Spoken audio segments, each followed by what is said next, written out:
Al via la terza edizione della passeggiata cicloturistica della Valle dei Templi, un momento per riscoprire i nostri beni culturali e il nostro patrimonio grazie anche a iniziative di questo tipo. Sì, hai detto bene, riscoprire il nostro patrimonio archeologico nascosto, come il Tempio di Demetra e il Tempio di Vulcano. Grazie alla bicicletta e a questo evento possiamo fruire di queste risorse che non sono aperte sempre al pubblico. Come sarà articolata la giornata?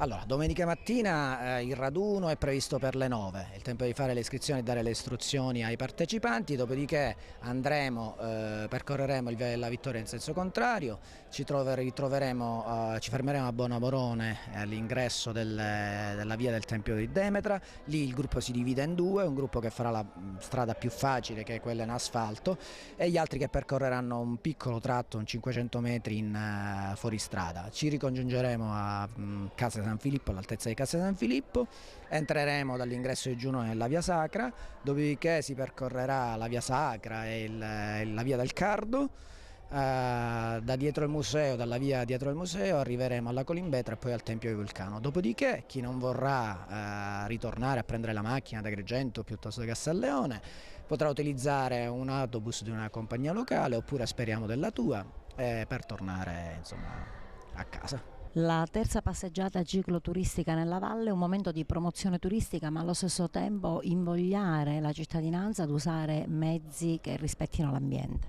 È un modo per vivere la città su due ruote, per viverla al meglio nel rispetto dell'ambiente, ed è un momento di promozione di Agrigento, ma anche di promozione dell'utilizzo della bicicletta.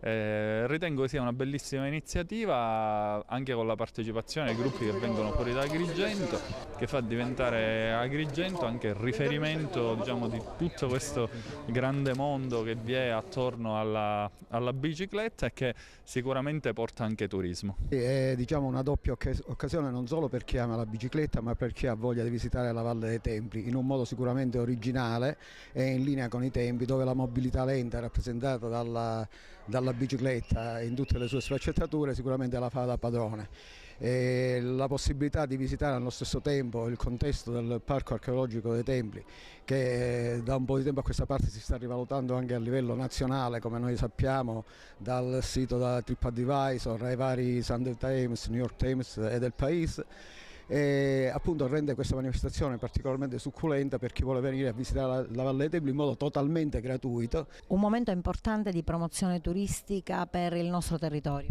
Sì, è un momento importante, ogni opportunità diventa interessante per poter comunicare il territorio stesso. Questa passeggiata nella valle, che è giunta ormai alla terza edizione, è uno degli elementi diciamo, che contraddistingue anche la capacità di far fruire la valle in maniera diversa, con la bici o a piedi. È un momento, un'opportunità che si presenta per la nostra città e per i turisti stessi.